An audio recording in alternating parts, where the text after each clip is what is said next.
बहुत समय पहले की बात है। एक दिन गांव की चौपाल सरपंच कुछ अन्य ग्रामीणों के साथ खड़ा था। देखो भाई, इस बार गांव में भयंकर सूखा पड़ने वाली है, इसलिए हम सबको अपने अनाज को सुरक्षित कर लेना चाहिए। कहीं ऐसा ना हो कि सूखा पड़ने की वजह से हमारे गांव वालों को कोई परेशानी झेलनी पड़े, इसलिए मैं ये पहले ही बता देता हूँ। और हाँ, ये बात मुझे जंगल में एक यांत्रिक बाबा ने बताई है। तभी वहां अमन आ जाता है।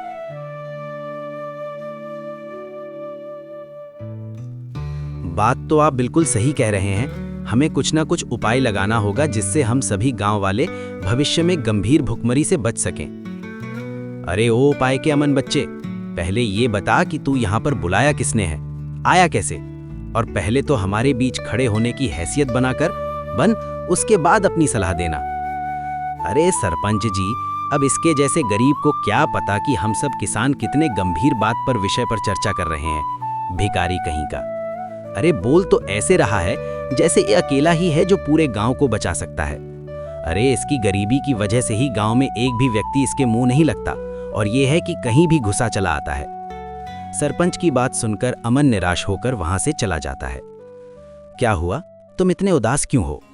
अमन अपनी पत्नी को सारी घटना बताने लगता है। तो तुम उनके बीच क्यों खड़े होते हो? गांव में केवल तुमसे ही नहीं बल्कि मुझसे भी कोई औरतें नहीं बोलती हैं। शायद हमारी गरीबी की वजह से नहीं बोलते हैं। हाँ सुषमा, ये गरीब होना भी कितनी बड़ी सजा है। अगले दिन अमन अपनी कोदाल लेकर खेत की ओर तेज जा रहा था कि रास्ते में गांव का बाबा संत मिल जाता है। अरे अमन, अच्छा हुआ जो तू मुझे यहाँ मिल गया, मैं तो तुम्हारे घर ही जा रहा था। क्या हुआ बाबा संत जी, मुझसे कोई गलती हो गई क्या? गलती? कल ही मुझे अमन ने बताया कि जब वो गांव वालों के साथ मिलकर गंभीर बात हो रही थी, तब तू अचानक से बीच में टपक पड़ा और अपनी सलाह देने लगा। अरे तेरी हिम्मत कैसे हुई? हैसियत क्या उन सब के बीच खड़े होने की? मेरी बात कान खोल के सुन ले। आइंदा से कभी भी गांव के सम्मानित लोगों के बीच खड़े होने की कोशिश मत करना, नहीं तो मैं तेरी टांगे तोड़ दूंगा। अमन चुपचाप वहां से चला जाता है और खेत में काम करने लगता है। कुछ दिन बाद गांव में भयंकर सूखा पड़ जाता है। गांव की धरती फट चुकी थी और कुएं सूख चुके थे। अमन अपनी बंजर जमीन को चुपचाप देख रहा था। तभी उसका दोस्त देव वहां आ पहुंचता है। अरे अमन भाई, कब तक सूखे खेत को देखते रहोगे? मुझे नहीं लगता कि अब हमारा गांव कभी हरा भरा हो पाएगा। ये सुनकर अमन निराश होकर आकाश की ओर देखता है और गहरी सांस लेते हुए कहा, न जाने गांव वालों से या मुझसे ऐसी कौन सी गलती हो गई है जिसकी वजह से सूखा पड़ा हुआ है। अरे क्या कहूँ अमन, अब तो गांव वाले गांव छोड़ना चाहते हैं, लेकिन किसी के पास इतना धन भी नहीं बचा कि वो अपना घर छोड़कर दूसरे गांव में जाकर बस सके, जीवन यापन कर सके। अब तो लगता है कि जंगल में जाकर घास फूस पेड़ पत्ते यही खाकर ही जीवन खाकर गुजारना पड़ेगा। ये सुनकर अमन की आंखों में आंसू आ गए। मुझसे अपने गांव की गरीबी देखी नहीं जाती है। जब भी कोई बच्चा पानी के लिए तड़पता है तो मेरा दिल टूट जाता है, अंदर से हिल जाता हूं मैं। भले ही गांव वाले मुझसे नफरत करते हैं, लेकिन मैंने आज तक किसी भी गांव वाले का बुरा नहीं चाहा, न किया। मैं समझ सकता हूं अमन, लेकिन पानी से ज्यादा इस समय हमारे गांव को खाना, अनाज की जरूरत है। पानी तो हम किसी जंगल के पास में नदी में जाकर पी सकते हैं, लेकिन आखिर कब तक केवल पानी पीकर जीवित रह पाएंगे? सबसे खास चीज अनाज है। ये सुनकर अमन निराश होकर अपने घर लौट आया। घर आते ही उसकी पत्नी सुषमा उससे बोलती है, आखिर कब तक हमें इस सूखे गांव में रहना पड़ेगा? मुझे लगता है हमें ये गांव छोड़ देना चाहिए। अरे सुषमा, तो तुम्हें क्या लगता है कि मैं छोड़ना नहीं चाहता? लेकिन क्या करूं, इस गांव में मेरा बचपन बीता है। इसी गांव की गलियों में मैंने अपने दोस्तों के साथ खेला किया करता था। इसी गांव में मैं बड़ा हुआ। अपने ही गांव के लोगों को छोड़कर कैसे भाग सकता हूं मैं? बोल तो ऐसे रहे हो जैसे इस गांव के राजा महाराजा हो। अरे हमारी गरीबी के कारण गांव वाले हमसे बोलते तक नहीं हैं, और तुम इस गांव के बारे में सोच रहे हो? अरे सुषमा, भले ही गांव वालों ने हम लोगों के साथ गलत किया, लेकिन ऐसे मुसीबत में हम गांव वालों को अकेले छोड़कर नहीं जा सकते हैं। अरे तुम क्यों नहीं समझते कि इस गांव की धरती ने अनाज अब कभी नहीं उगेगा, और दूसरे राज्य ने अब हमें भीख में अनाज देना भी बंद कर दिया है। तो क्या हो गया सुषमा? पड़ोसी राज्य के राजा मनमोहन बहुत दयालु हैं। हमें उनसे मदद मांगनी पड़ेगी, और मुझे पूरा यकीन है वो हमारी जरूर मदद करेंगे। मैं आज ही जाकर गांव के बाबा संत से इस बारे में बात करता हूँ। इसके बाद अमन बाबा संत के पास चला जाता है। प्रणाम बाबा संत जी। बात यह है कि आप तो देख ही रहे हैं, गांव में भुखमरी बढ़ती चली जा रही है। क्यों ना हम राजा मनमोहन से मदद मांगने जाएं? अच्छा, अब तेरे जैसे गरीब आकर मुझे बताएंगे कि क्या करना चाहिए मुझे? और वैसे भी तुम्हें क्या लगता है कि राजा मनमोहन से गांव वालों ने मदद मांगने का प्रयास नहीं किया होगा? मैं वहां पर स्वयं गया था, लेकिन राजा ने साफ साफ मना कर दिया। उन्होंने कहा कि वो पहले ही बहुत मदद कर चुके हैं, हम और नहीं कर सकते। बल्कि उनके मंत्री ने तो ये तक कह दिया कि हमारा गांव श्रापित है, बिना सरपंच के गांव ऐसा ही होता है। बाबा संत जी, कुछ भी कहो, सरपंच जैसा भी था, लेकिन वो समय पर अच्छी सलाह तो दिया करता था। न जाने वो कहाँ लापता हो गया, और वो अपने साथ साथ इस गांव की खुशहाली भी ले गया। सही कह रहे हो अमन, सरपंच का परिवार भी बहुत परेशान रहा, लेकिन सरपंच का कुछ पता नहीं चला। जंगल का कहकर गया था और आज तक लौटा नहीं। उसके जाने के बाद गांव में कभी खुशहाली नहीं आई। हाँ बाबा संत जी, मुझे भी समझ नहीं आता है, पता नहीं किसकी बुरी नज़र लग गई है हमारे गांव को। अरे और किसकी लगी होगी? तुम्हारी ही लगी होगी।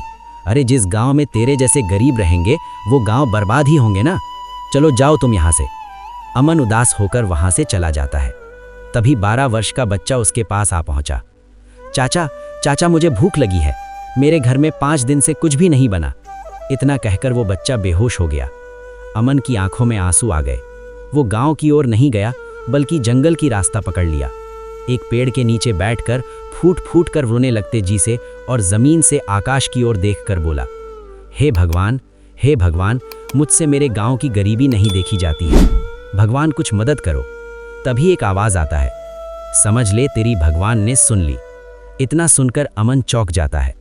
जैसे ही उसने ऊपर देखा तो एक चिड़िया उसकी ओर देख रहा था। चिड़िया को देखकर अमन डर जाता है। मुझे देखकर डरने की जरूरत नहीं है अमन। कुछ देर पहले तुम भगवान से प्रार्थना कर रहे थे। तुम्हारी आंखों में गांव के लिए आंसू देखकर मुझे बहुत अच्छा लगा। लोग तो अपने लिए रोते हैं, जो दूसरों के लिए रोते हैं ना, वही सच्चे दिल वाले होते हैं। ऐसे लोग संसार में दुर्लभ नहीं होते हैं। वो तो ठीक है, लेकिन कौन हो तुम? और तुम तो एक पक्षी हो, फिर मनुष्य की भाषा में कैसे बात कर सकते हो? हाँ, जरूर तुम कोई तांत्रिक या तंत्र मंत्र करने वाले जीव हो, है ना? नहीं, ऐसा कुछ नहीं है। मुझे बस अपना मददगार समझो। अरे लेकिन तुम मनुष्य की भाषा में कैसे बात कर सकते हो? अब ये बताने का समय नहीं है मेरे पास। समय आने पर तुम्हें सब पता चल जाएगा। अमन बुरी तरह से डर जाता है और डरते हुए अपने घर की ओर भागता है और हाँफता हुआ अपने घर पहुंच गया। उसके चेहरे पर डर साफ झलक रहा था। क्या हुआ अमन, तुम ऐसे क्यों घबराए हुए हो? क्या हुआ? अरे सुषमा, क्या बताऊं, मैं जंगल में एक पेड़ के नीचे बैठा हुआ था और भगवान से पूछ रहा था कि ये मुसीबत क्यों है। फिर अचानक तभी पता है, पेड़ पर बैठा एक चिड़िया मुझसे इंसानी आवाज में बात करने लगा। हे भगवान, क्या तुम सच कह रहे हो? हाँ सुषमा, मैं सच कह रहा हूँ। कहीं ये तुम्हारा वहम तो नहीं था? अरे नहीं, मेरा कोई वहम नहीं है। मैंने उससे बात की है। पहले ही हम भूख, गरीबी और भुखमरी से परेशान हैं। ऊपर से गांव में पहले ही तरह तरह की अफवाह उड़ रही है कि ये गांव श्रापित है, और अब जंगल के पक्षी भी इंसानी आवाज में बात करने लगे हैं हमसे। हे भगवान, अब क्या होगा? मैं तो कहती हूँ इस गांव को छोड़ देते हैं। क्या भरोसा, कल को कोई चीता भी बात करने लगे और हमें खा जाए। अमन सुषमा की बात सुनकर गहरी सोच में डूब जाता है। कुछ पल बाद वो धीमे स्वर में बोलता है, पक्षी इंसानी भाषा में भला कैसे बोल सकता है? जरूर ये कोई बहुत बड़ा रहस्य है। अगले दिन अमन अपनी पत्नी सुषमा के साथ अपने सूखे खेत की ओर चला जाता है। कब तक इस बंजर जमीन को देखोगे? अब तुम्हारी किस्मत में हल चलाना नहीं लिखा। ऊपर वाले ने जैसे गांव पर रहमत बरसाना बंद कर दिया है। सुषमा का वाक्य पूरा होते ही रंग बिरंगी किरणों के साथ वही चमकती चिड़िया वहां प्रकट हो जाती है। चिड़िया को देखकर अमन एक बार फिर डर गया। अरे डर क्यों रहे हो? मुझे अपना करीबी दोस्त समझो, ऐसे बात करो मुझसे। और दोस्त, क्या हाल चाल है? और मैं कहूँगा, मैं बढ़िया हूँ दोस्त। खैर देखो, कल तुम मेरी पूरी बात सुने बिना ही भाग गए थे। नहीं, मैं तुम्हारी मदद करना चाहता हूँ। मैं जानता हूँ कि तुम्हारे गांव में बारिश क्यों नहीं हो रही है। तुम्हारा गांव वाकई में एक श्राप की चपेट में है। क्या? ये क्या कह रहे हो तुम? मैं बिल्कुल सच कह रहा हूँ, लेकिन तुम मेरी बात सुन ही नहीं रहे। चिड़िया की बात बीच में ही रह गई। तभी सुषमा चौंक कर बोल उठी, तुम किससे बात कर रहे हो अमन? दरअसल चिड़िया केवल अमन को दिखाई दे रहा था। सुषमा को वो कहीं नजर नहीं आ रही थी। अरे तुमने देखा नहीं किस तरह रंग बिरंगी किरणों से चिड़िया प्रकट हुई और मुंह से बात कर रही है। क्या बात कर रहे हो? क्या तुम्हें चिड़िया नहीं दिखाई दे रहा? भगवान की कसम, लगता है गांव की गरीबी और भुखमरी ने तुम्हारे दिमाग को खराब कर दिया है। कहाँ है चिड़िया? मुझे तो कुछ दिखाई नहीं दे रहा। मुझे केवल तुम देख सकते हो अमन, क्योंकि मुझसे कहा गया था कि जिसका मन सोने की तरह शुद्ध होगा वही मुझे देख और सुन सकेगा। इस गांव में ऐसा कोई भी नहीं है। मैं बरसों से उस पेड़ पर बैठी तुम्हारे जैसे किसी सच्चे इंसान की तलाश में था। न जाने कितने लोग वहां से गुजरे, न जाने कितनों से मैंने बातें की, पर कोई भी मुझे देख और सुन नहीं पाया। पर अब जब पहली बार तुमने मुझे देखा है तो मैं खुशी से झूम उठी हूँ, ये सोचकर कि चलो कोई तो है जो मेरी बात सुन सकता है। हाँ, अब मुझे तुमसे कम डर लग रहा है, सही बताऊं तो। अरे तुम अकेले में किससे बात कर रहे हो अमन? अरे सुषमा, हेलो हेलो, ये चिड़िया तुम्हें नहीं दिखाई दे रहा? मैं जानता हूं, लेकिन मुझे दिखाई दे रहा है। इस चिड़िया का कहना है कि वो केवल मुझे दिखाई देगा। ये सुनकर सुषमा बुरी तरह से डर जाती है और बोलती है, हे भगवान, अब इस गांव में और क्या क्या देखना पड़ेगा। इतना कहकर सुषमा बेहोश हो गई। अमन सुषमा को उठाने ही वाला था कि तभी चिड़िया बोली, डर की वजह से बेहोश हो गई है, चिंता मत करो, कुछ देर में होश आ जाएगा। अच्छा, अब मेरी बात गौर से सुनो। इससे पहले कि श्राप पूरे गांव को निगल जाए, तुम्हें इस गांव को श्राप से मुक्त करवाना होगा, और मुझे भी। क्या मतलब?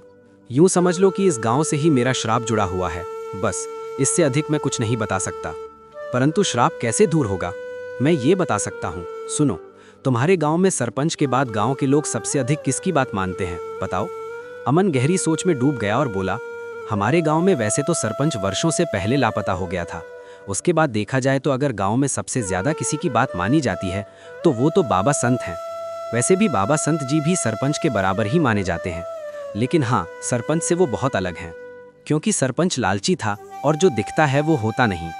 बाबा संत जी के ऊपर नजर रखो, तुम्हें बहुत कुछ पता लगेगा। बाबा संत की सच्चाई जानना बहुत जरूरी है। क्या मतलब? जो कहा है वो करो, तुम्हारी विचारधारा बाबा संत जी को लेकर बदल जाएगी, बस नजर रखो। इतना कहकर चिड़िया रंग बिरंगी किरणों में बदलकर गायब हो जाती है और कुछ देर बाद सुषमा होश में आ जाती है। अमन सुषमा को सहारा देकर घर ले जाता है और पूरी घटना उसे बताने लगता है। कुछ देर बाद सुषमा सामान्य हो गई और बोली, मुझे तो चिड़िया की बातों में कोई सच्चाई छुपी लगती है। अगर वो कह रही है कि बाबा संत जी पर नजर रखो तो जरूर कुछ होगा, हमें नजर रखनी चाहिए। अगले दिन रात के घने अंधेरे में अमन चुपचाप बाबा संत जी के घर के बाहर जाकर खड़ा हो जाता है। अंदर बाबा संत अपनी पत्नी आरती से बात कर रहा था। आखिर कब तक हम इस गांव में ऐसे ही रहेंगे? तुम्हारे पास इतना धन है, फिर कब तक गरीब होने का दिखावा करते रहोगे और गांव वालों की आंखों में धूल झोंकते रहोगे? अरे बकवास बंद कर आरती, तुझे पता भी है सारा धन सरपंच के पास है। मैंने उसे सारे धन को छुपाने के लिए जंगल भेजा था। वो मुखिया आज तक वापस ही नहीं आया। तुमसे बड़ा मूर्ख मैंने नहीं देखा। अपने लालची मित्र सरपंच को पहचान नहीं पाए। वो तो कभी वापस आएगा ही नहीं और हम खाली हाथ रह गए। कितनी मुश्किल से तुमने राजा मनमोहन के सामने गांव की भुखमरी का रोना रोकर इतना सारा धन लिया था। सोचा था उस धन से अमीरों की तरह जिएंगे, लेकिन सारा धन सरपंच ले गया। ये सुनकर सरपंच गहरी सोच में डूब गया और बोला, हाँ, सरपंच लालची जरूर था, लेकिन मेरा मित्र भी था। अगर वो भागने वाला होता तो उसका परिवार आज भी यहाँ क्यों होता? मुझे तो ऐसा लगता है कि जरूर वो किसी मुसीबत में है। मैंने उसे जंगल में बहुत तलाशा, लेकिन कुछ मिला नहीं। हे भगवान, आखिर हमें कब तक ये दिन देखने पड़ेंगे? मत भूल कि वो सरपंच भी राक्षस का पुजारी था और उसी की पूजा की वजह से हमें ये सब कुछ पता चला कि गांव में इतना भयंकर सूखा पड़ने वाला है। और हाँ, उसने ये भी सलाह दी थी कि हमें राजा मनमोहन के पास जाना चाहिए और सूखे की भविष्यवाणी को लेकर ढेर सारा धन मांगना चाहिए। अब क्योंकि राजा मनमोहन साधुओं का बहुत सम्मान करते हैं, इसलिए हमने झूठ बोला कि ये भविष्यवाणी जंगल में रहने वाले एक साधु महाराज ने की है। देखा जाए तो सब कुछ योजना के मुताबिक हुआ था। वो धन लाने में हम सफल हुए थे और हम चाहते थे कि अपने खेत, अपनी जमीन जायदाद गांव वालों को मूर्ख बनाकर बेच दें और खजाना लेकर यहाँ से चले जाएं। पर यहीं तो गड़बड़ हो गई। जब तक हम जाते हमने सोचा कि खजाने को सुरक्षित रखना चाहिए और मैंने दे दिया सरपंच को कि जा भाई, इसको किसी सुरक्षित स्थान पर रख दे। बस इसके बाद से वो कभी लौटकर आया ही नहीं। बाहर खड़ा अमन ये सब सुनकर बुरी तरह चौंक गया। उसके चेहरे की हवाइयाँ उड़ चुकी थी और घबरा गया था। वो दबे पांव वहां से हट गया और बाबा संत जी के घर से दूर एक पुराने पीपल के वृक्ष के नीचे जाकर बैठ गया। तभी वहां पर अचानक रंग बिरंगी किरणों में वहीं चिड़िया प्रकट होती है। उसकी आंखें चमक रही थीं और उसकी आवाज में एक अजीब रहस्य समाया हुआ था। हाँ, तो तुम्हारा चेहरा बता रहा है कि तुमने बाबा संत जी और उसकी पत्नी की बातें सुन ली हैं। हाँ, सुनी है। और मुझे यकीन नहीं हो रहा कि बाबा संत जी और सरपंच इतने घटिया किस्म के इंसान हो सकते हैं। वो भगवान के नहीं बल्कि राक्षस के पुजारी थे। अब तो मुझे लगने लगा है कि गांव में जो सूखी की भविष्यवाणी थी वो असली नहीं थी। असली वजह तो उनकी राक्षस की पूजा रही होगी। और ये भी लग रहा है कि कल बाबा संत जी ने जो राजा मनमोहन से मदद की बात की थी वो भी झूठ था। तुम सही कह रहे हो, क्योंकि बाबा संत जी अब दोबारा कभी भी राजा मनमोहन के पास नहीं जाएगा। और जाएगा भी तो कौन सा मुंह लेकर जाएगा। राजा मनमोहन तो पूछेगा कि उसने जो खजाना दिया था वो कहाँ गया। खैर, वो सब छोड़ो। वैसे मैं जानता हूँ कि वो खजाना कहाँ छिपाया गया है। क्या? तुम्हें कैसे पता? तुम सवाल बहुत करते हो, ये क्या, वो क्या, ऐसे कैसे। चुपचाप तुम मेरे साथ चलो। मैं चाहता हूँ कि ये श्राप अब जल्दी से खत्म हो जाए। चलो जल्दी से तुम मेरे पीछे आओ। इसके बाद अमन उसके पीछे पीछे चलने लगता है। कुछ देर बाद वो दोनों एक डरावने जंगल में पहुंच जाते हैं, जहां से पेड़ों की परछाइयां भी कांप रही थीं। चारों ओर एक अजीब सन्नाटा छाया हुआ था। अमन डरते हुए चिड़िया से बोलता है, अरे माता चिड़िया, ये जंगल तो बहुत डरावना है, हम किस ओर जा रहे हैं? डर से बड़ा कोई भ्रम नहीं होता अमन। चलो, हम गुफा के करीब पहुंच चुके हैं, आओ जल्दी। अमन और चिड़िया जैसे जैसे जंगल के भीतर बढ़ते गए, हवा और भी ठंडी होती गई। कुछ ही देर में उनके सामने एक विशाल चट्टान आ गया, जिसके बीचों बीच एक अंधेरी और गहरी दरार जैसी बड़ी गुफा का द्वार था। उस द्वार से भीतर झांकने पर कुछ भी नहीं दिखता था, बस एक ठंडी और भारी हवा बाहर की ओर बह रही थी। ऐसा प्रतीत होता था मानो गुफा स्वयं सांस ले रही हो। इसी गुफा में छिपा है वो खजाना। अमन चिड़िया के पीछे पीछे उस रहस्यमय गुफा में चला जाता है। भीतर पहुंचकर उसकी आंखें चौंधिया गईं। वहां ढेर सारा खजाना रखा हुआ था। अमन ने एक बार आंख बंद की, फिर देखा, बाप रे, इतना सारा खजाना। राजा मनमोहन ने अपना आधा खजाना संत के नाम पर दे दिया था। ये तो उसका कुछ ही हिस्सा है। अब तुम्हारे सामने दो रास्ते हैं, या तो इस खजाने को लेकर अपने गांव लौट जाओ और सबकी मदद करो, या फिर अपनी पत्नी को साथ लेकर इस खजाने के साथ कहीं दूर जाकर जीवन भर अमीरी में रहो। अरे बकवास मत करो, तुम जानते हो कि मेरे लिए ये खजाना कुछ भी नहीं है। मैं तो बस इतना चाहता हूँ कि मेरे गाँव के लोग भूख से न मरें। मुझे आज भी याद है वो बच्चा मेरे पास आया था, भूख भूख कहते हुए बेहोश हो गया। नहीं नहीं, मेरे लिए इस खजाने की अहमियत बस इतनी है कि मैं सबकी मदद करूं, बस। तभी वहां एक तांत्रिक प्रकट हो जाता है, जिसे अमन ने पहले कभी नहीं देखा था। अमन, तो तू ये चाहता है कि तेरा सूरजपुर फिर से हरा भरा हो जाए और आकाश से पानी की बूंदें बरसने लगें? बता। प्रणाम तांत्रिक महाराज। अगर मेरा गांव फिर से हरा भरा हो जाए, सूखा समाप्त हो जाए, तो मैं इस खजाने को देखना भी नहीं चाहता। नहीं चाहिए मुझे ये खजाना। अमन के इतना कहते ही वो चिड़िया रंग बिरंगी किरणों के साथ बदल गया। अब वहां सरपंच खड़ा था। ये देखकर अमन स्तब्ध रह गया। सरपंच जी आप? हाँ, सरपंच ही श्राप की वजह से चिड़िया बना दिया गया था। मुझे सरपंच और बाबा संत जी के बारे में सब पता चल गया था। वो भगवान के नहीं बल्कि राक्षस के पुजारी थे। एक दिन राक्षस इनकी पूजा से प्रसन्न हुआ और प्रकट हो गया।